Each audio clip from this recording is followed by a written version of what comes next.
जय माता दी। आप देख रहे हैं धर्म शिक्षा। आज के इस वीडियो के माध्यम से मैं आपको बताने वाला हूं 2020 में जीवित पुत्रिका का व्रत कब रखा जाएगा, साथ ही इसका मुहूर्त क्या रहेगा, पारण का मुहूर्त क्या रहेगा, किस दिन व्रत है, किस दिन नहाए खाए है, उठगन यानी कि विशिष्ट भोजन कब करें। तो जीवित पुत्रिका व्रत से संबंधित संपूर्ण और सटीक जानकारी आपको यहाँ पे मिल पाएगी। यहाँ हमारे चैनल पर किसी भी तरह से दिग्भ्रमित नहीं किया जाता है। जो भी सही जानकारी होती है वही बताई जाती है और पंचांग के अनुसार ही जानकारी दी जाती है।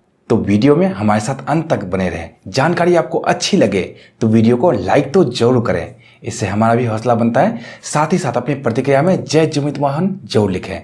अगर आप कुछ और भी जानना चाहते हैं, होता है मैं भी इंसान हूँ, बताने में कहने में कुछ छूट गया, आपके सुनने में कुछ छूट गया, कुछ समझ नहीं आया, तो कमेंट बॉक्स आपका है, आपका अपना चैनल है। कमेंट बॉक्स में हमसे निश्चित तौर पर पूछिए।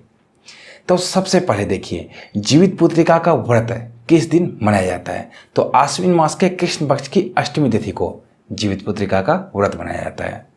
तो इस बार जो आश्विन मास की कृष्ण पक्ष की अष्टमी तिथि आ रही है वो आ रही है 9 सितंबर को। 9 सितंबर को रात के 9:46 से ही अष्टमी तिथि आरंभ हो जाएगी। उससे पहले सप्तमी तिथि रहेगी और अष्टमी तिथि की समाप्ति होगी 10 सितंबर को रात के 10:47 पर।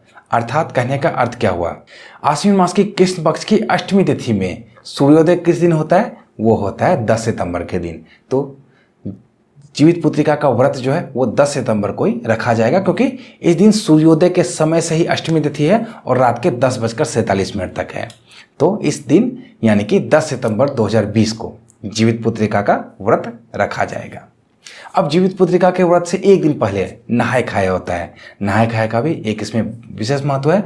महिलाएं बाल धोकर स्नान करती हैं और उसके बाद स्वच्छ भोजन ही करती हैं। व्रत में बिल्कुल पूरी तरह से बंध सी जाती हैं वो। तो नहाए खाए रहेगा 10 सितंबर से एक दिन पहले यानी कि 9 सितंबर के दिन। अब नहाए खाए हो गया, जीवित पुत्रिका का व्रत हो गया। पारण किस दिन होगा, क्योंकि आपको मैंने बताया कि अष्टमी तिथि 10 सितंबर को ही रात के 10:47 में खत्म हो जा रही है, समाप्ति हो जा रही है अष्टमी तिथि की। उसके बाद नवमी तिथि प्रवेश कर जा रही है। तो 11 सितंबर का जो दिन होगा, सुबह सुबह के दिन से ही जैसे सूर्योदय हो जाए, दैनिक जो भी नित्य पूजा पाठ करते हैं आप, पूजा पाठ करने के बाद ब्राह्मण को भोजन करने के बाद आप व्रत को तोड़ सकते हैं, पारण कर सकते हैं।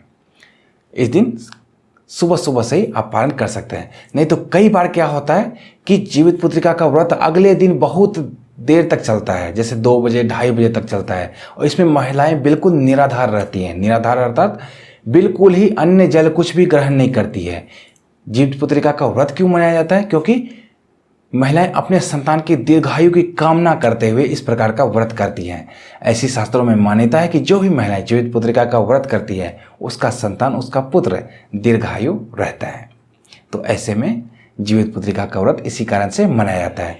अब एक चीज और छूट गई, जीवित पुत्रिका के व्रत में उठगन यानी कि विशिष्ट भोजन का विशेष महत्व है, क्योंकि ये व्रत बहुत कठिन है, बिल्कुल निराधार रहा जाता है। अगले दिन एक दिन पूरा दिन व्रत, उसके बाद अगले दिन भी कई बार आधे दिन, कई बार शाम तक में जाके पारण होता है।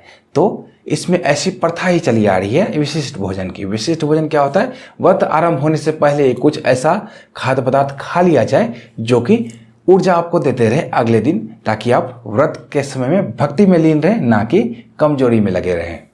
तो इस बार विशिष्ट भोजन नहीं है। क्यों नहीं है, क्योंकि अष्टमी तिथि जो आरंभ होगी 9 सितंबर को नहाए खाए के दिन, वो रात के 9:46 से ही अष्टमी तिथि आरंभ हो जा रही है।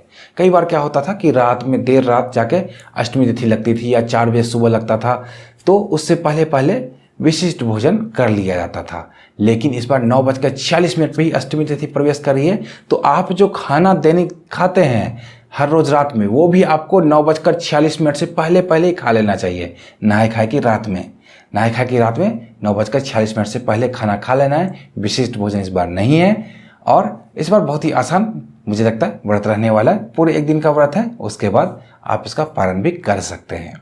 तो मुझे उम्मीद है मित्रों आपको इससे बहुत सारी जानकारी मिली होगी। और भी कुछ जानना है तो कुछ भी अभी नहीं बीता है, कमेंट बॉक्स आपका है, कमेंट करके निश्चित तौर पे हमसे पूछें। तो मित्रों मिलते हैं इसी तरह की अन्य ज्ञानवर्धक वीडियो के साथ। तो देखते रहिए धर्म शिक्षा। जय माता दी।